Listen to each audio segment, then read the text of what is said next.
Aloha. Thank you for having me here today. I'm so glad to present this talk before you. So my today's talk is Broken Isolation, Draining Your Credentials from Popular macOS Password Managers. And my name is Regula. I am head of mobile security at Securing. Now I have over 60 CVs in Apple, so I spent too much time on it. Focused on iOS and macOS application security, and I'm also author of Certified iOS Application Security Engineer that I will talk about it later. And in my free time, I run a blog, which is wojciechregula.blog. After I created it, I did not have, I didn't know that my name is not really English friendly, so I created an alias, which is osx.zip. So if you could not use that weird long name, I use osx.zip to visit my blog. And the plan for today is I'm going to start from a really quick introduction because that's objective by the sea, so I think you have all the basic understanding of macOS security boundaries. I will talk about macOS security and isolation mechanism, but just to quickly remind you on what it is. And then we're going to go to the, let's say, interactive part of the presentation. I'll be asking you some questions about popular password managers. You will see it in the talk. And at the end, because I don't like leaving the audience without recommendations, I will be showing some vulnerabilities, 0 days, end days, etc. So I don't want to leave you without any recommendations. So there will be recommendations for developers, and of course the conclusion. So this presentation this time will not focus on OS security more than on third-party application security. And the first thing, which is really important to understand at the very beginning of this talk, is macOS is not a Linux. And here at this conference, I think we all know it. But usually when I make trainings for developers, the knowledge about the difference between macOS and Linux is not really common. So let me quickly remind you that applications on macOS running with the same user, with the same UID, should not be able to control themselves. And if an application wants to be controlled by other apps, like for example debuggers, it must be signed with a special entitlement which is called get-task-allow. So your application, to be debugged, it must say deliberately, I want to be debugged. This is how it should work on macOS. And a lot of people ask me during the trainings I gave but macOS is POSIX compliant, right? So there is a ptrace syscall, so you should be in theory able to control other processes. And this is partly true. Ptrace is present on macOS, but it has not been fully implemented. So you will not be able to inject your code using ptrace. Okay, they were the basic assumptions regarding the stock. So now let's focus on some security and isolation mechanisms. So why do I even care? Why the same user ID isolation is that important? Why I spent last 2 minutes on explaining it? Because without such an isolation, applications would be able to impersonate, for example, other applications' private entitlements. Because if I'm able to inject my code to an entitled application running under the same user ID, I would be able to get the privileges, the permissions, which would end, for example, in bypassing the whole TCC. So the whole idea of the privacy framework will not exist, right? There are some entitlements that allow users or applications to elevate their privileges from user to root. So without the process isolation, I could achieve easily an LPE. There is also a SIP entitlement. So if I'm able to inject my code to other processes, I will be able to bypass the SIP. In general, the whole idea of SIP will stop exist. And of course, I would be able to do the same with all the third-party applications that are specially entitled. So to verify if the system integrity protection is turned on, so the isolation is enforced, you just use CSR util status command.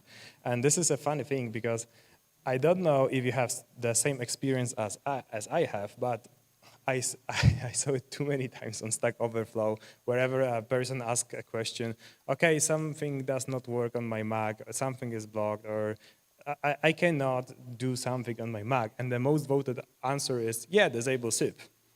So please, yeah, it will work, right? It will work because the whole idea of all the isolation of other security mechanisms will stop exist. So yeah, but please do not do it. And if you manage an organization, please, the very first thing you should do when you are implementing an MDM in your company is to verify if all the machines have SIP enabled. I recently pen tested a really huge bank in Poland, and I spotted like 3 Macs with SIP disabled. So please make sure that SIP is enabled on your machines. Okay, but what happens if we are root and we want to debug a process that runs under regular user ID?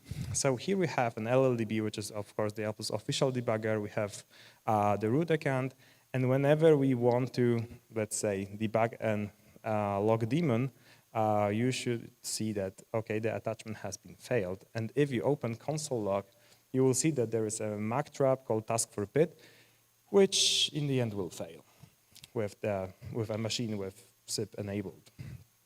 So debugging a process which gives us a path to code execution with the debuggee's context requires getting the desk port of the debuggee. It involves using the task for pit function, and as we've just seen, using task for pit is really restricted on macOS, and it's possible under some really strict circumstances.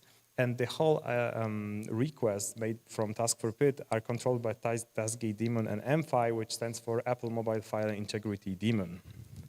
And whenever the SIP is enabled, which is of course the default configuration, the task port retrieval is usually not possible when the target app is a platform binary or has the hardened runtime. I will elaborate on hardened runtime later.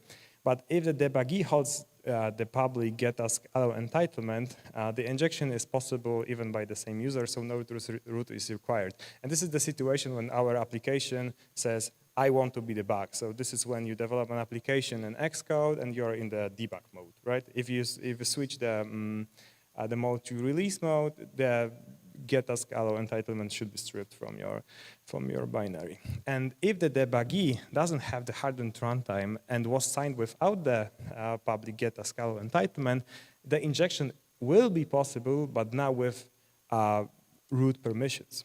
And injection would be always possible if the debugger of the app that wants to control the other app has the private system task port entitlement, but for your information, there is no public tool that possesses that entitlement. Maybe in Apple, they have an LLDB signed with this entitlement, but it's not shared with the public. So if you are interested in this kind of research, in injecting to other processes, take a picture of this slide, because this is something really important to understand before you start injecting your code to third-party services. Great. So we'll be looking for third-party applications because we'll be pawning password managers that have get task allow or are without hardened runtime. But what is the hardened runtime? So there is the definition made by Apple that the hardened runtime, along with the SIP, protects the runtime integrity of your software by preventing certain classes of exploits, code injection, dynamically linked library hijacking, and memory space tampering. So TLDR, it just blocks code injections. And nowadays, all the software downloaded from the internet must be notarized, and the notarization enforces hardened runtime to be turned on. So in theory, but it's only in theory, all password managers are third-party, right? And you downloaded them from the internet, so they all should have the hardened runtime turned on. And hardened runtime is enforced by setting a code signing attribute, which you can read about the csblobs.h. This is the open source part of macOS. So there is the flag which indicates that the hardened runtime is turned on. And to verify that, you just use the built-in code sign tool. That's really simple with the -d-v. And the hardened runtime is a really good mechanism. However, it has a lot of exceptions that developers may apply to the executables. And there's plenty of runtime exceptions, but in this talk, we'll be particularly interested in those two. So allow build environment variables entitlement and disable library validation. And how can we see the entitlements? also with code sign, minus minus entitlements, we pass the path to the executable and we're done. And as you can see here on the screenshot, for example, Firefox had the disable library validation set to true. I reported it, I think, in 2019 or 2020, I don't remember now. And Firefox responded me that, yes, we have to disable library validation because we need to maintain the compatibility with Flash. So this is the complete list for what we'll be looking this time. So get task allow, no hardened runtime with some useful runtime exceptions, and some applications with custom debugging features that do not depend on get task allow, and here wink wink Electron. Great. So now let's talk about the password managers. The first question to the audience, who uses MacPass? Raise your hand. Okay. And MacPass, for those that do not know, is a native client written purely in Objective-C. It's really popular. You can download it from GitHub. Really, really nice password manager. I use it because it's compatible with KeePass. And the first thing I'm gonna check is, of course, the hardened runtime and the entitlements. And you will see that MacPass disables library validation.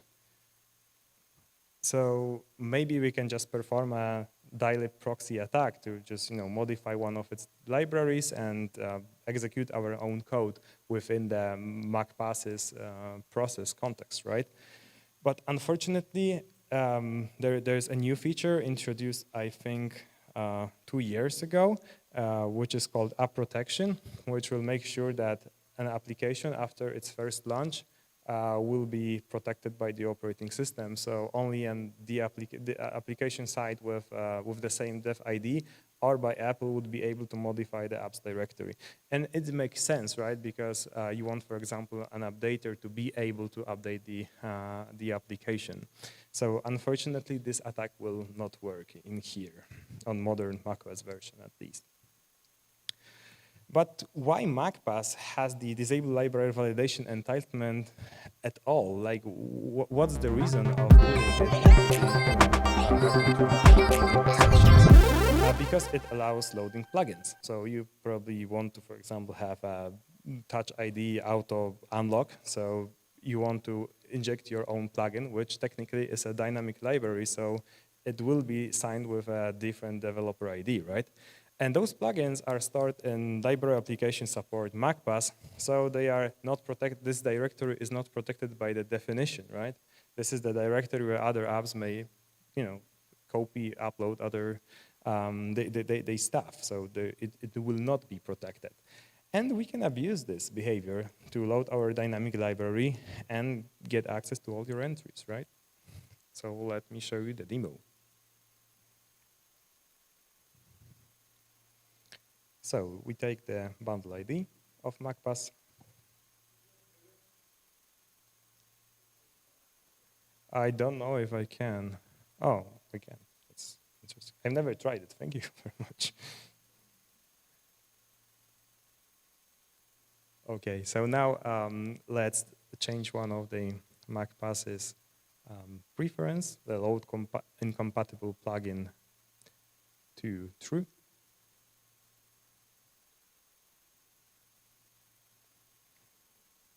Now let's copy the plugin to its final destination.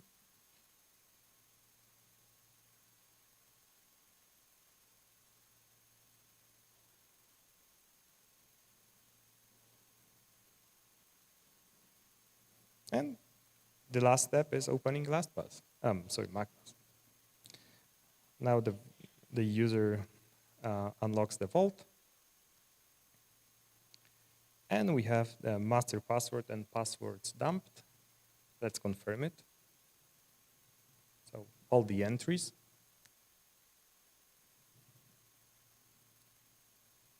And the master password. So another question to you, because I don't know if it's a feature or a vulnerability. Who stands for vulnerability? Raise your hand. Okay. Who thinks this is a feature? This is a loading plugin loading mechanism. So I would say 50-50. I invite you to open up the discussion about the features and vulnerabilities. That's always a funny discussion. As usual, everything I do is open source, so this is the source code of the malicious plugin you can use. I used just method swizzling method, so it's really easy to re-implement. So here you have the whole source code. Great. The second one, Bitwarden, which is an open source password manager with premium plan. It's written in Electron and is distributed via Mac App Store. So MacPass was Objective-C. Outside of App Store, here we have Mac App Store Electron application. Who of you uses Bitwarden? Okay, some of you use it. Great. So what's the procedure of verifying a third-party application? Let's start from code signer, as usual, and flags none, so there is no hardened runtime in an application downloaded from the Mac App Store. So yeah, didn't I just lie to you? I told you that all the applications downloaded from the internet must be notarized, and notarization indicates, setting up the hardened runtime. Yes, from the internet, but not from the Mac App Store. So Mac App Store does not enforce notarization on executables downloaded from it. And when I discovered it, I thought that's a vulnerability and I should report it to Apple, but give me one sec. Here we have the documentation, and there is clear indication that add a hardened runtime capability, which is not necessary for App Store apps, but is best practice for new code. So, okay, so if I want to distribute my application outside of the App Store, I must conform to the really strict notarization constraints. But when I want to distribute my app via Mac App Store, hardened runtime is best practice. It's kind of weird. But here, without hardened runtime turned on, we can just use the insert libraries and execute our code in a password manager, really popular one. So let's inject a simple keylogger, just for the proof of concept, of course, reasons. And you can see my password. Of course, I could, write a better dynamic library that would dump all the entries, but just for the, POC purposes, you see that the injection was possible. And the code is really, really simple. That's a really simple keylogger. So the question, who thinks this is a vulnerability? Okay, and who thinks this is a feature? Okay, some of the feature fans are great. All right, another password manager, NordPass by the guys from NordVPN. It's, again, another situation. We have an application downloaded from the internet, so no from the Mac App Store, but just by your browser. It's also a popular password manager, but written in Electron. But the critical Electron fuses are turned on, which in the end allows code injection. So Electron has some custom debugging feature. And if you think about it, Electron application is just an HTML plus CSS plus JS with embedded browser, right? And browsers, by definition, can be instrumented because you have, for example, like companies that make websites, and you have UX testers that automate browsers to do some testing, right? Automatic testing. So an Electron application is a browser like that, and in browser you can always press Command plus I, and you have DevTools, and you can execute JavaScript code within the Windows context, right? So usually this is a feature if we consider an Electron application as a browser plus some HTML preloaded code in it, right? And on DevCon, last year I presented a tool called Electronizer, which is also on my GitHub, which automates Electron exploitation just by opening, let's say, the dev tools, which will be opened up as a WebSocket connection, and I will just inject my own JavaScript code to the process context. To verify if it's possible, we just use this command, And we'll be looking for enable node CLI inspect argument set to enabled, which is, by the way, the default Electron configuration. And let me share you the demo. So we're going to export some environment variables to make the exploitation easier. We could do it in another way, but that's the simplest way to perform the injection. So this is the environment variable to which we'll be dumping the master password. And now we use my own tool, the Electronizer, to inject our JavaScript code to NordPass. As you can see, the WebSocket debugger URL has appeared.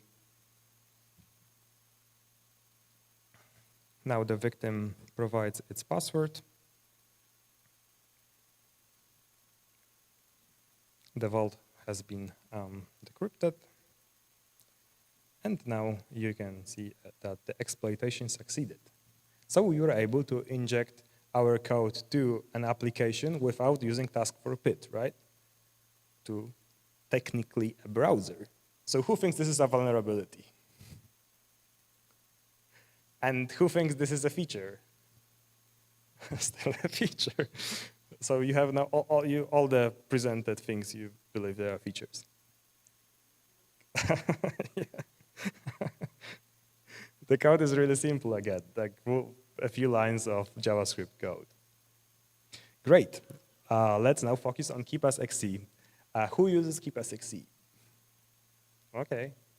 There are some of you that use KeePassXC. I personally love KeePassXC. It's really well written, really well documented. Big kudos to developers. But this time we'll not be focusing on KeePassXC itself because I wanted to select password managers from, let's say, different categories to, just to show you some different contexts in which password managers can be used and in different technologies downloaded from different sources. So here in KeePassXC, we'll be having a situation when we have the main executable, the KeePassXC, of course, and the browser extension. We'll be verifying if that such a configuration is okay or not. And the communication between the browser extension and the main app is encrypted. There is an asymmetric crypto, which is really good documented. There is a lot of things going on.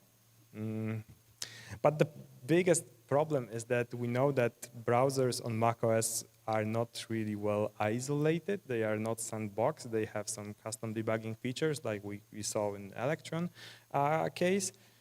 So even though the communication between the browser extension and the main app is encrypted, the private key must be stored in some place, right? And browsers are not isolated, so probably we can just grab the key and spoof the connection, right? Yeah, that's totally possible. So let me show you the demo. We have the KeePassXC installed in Google Chrome. We have some entries, as you can see. And this is the whole code of the exploit. So now we need a connections name and a private key. We use this bash one-liner to get both. So this is the connection name. And this is the private key, taken from browser's files. We run this code, and as you can see, I can now zoom. We were successfully dumped all the entries from KeePassXC, from the main application. Who thinks this is a feature?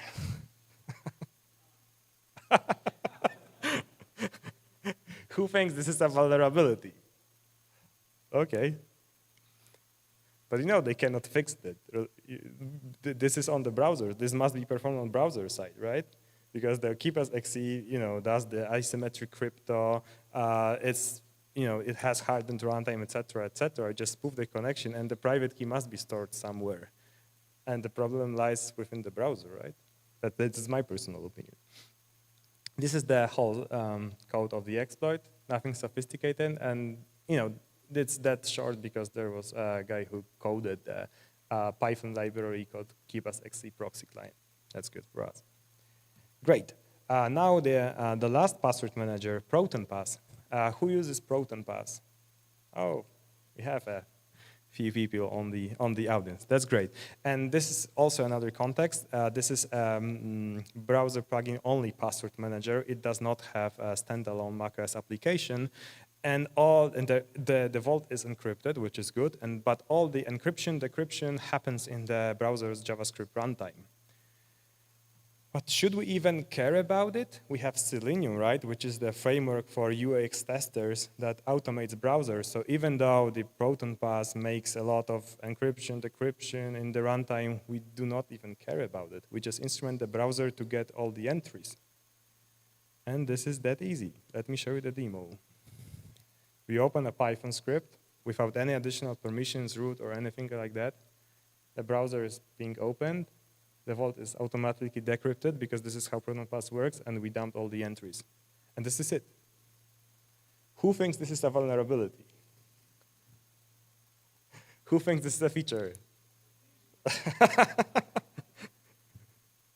Great. And this is the whole exploit code.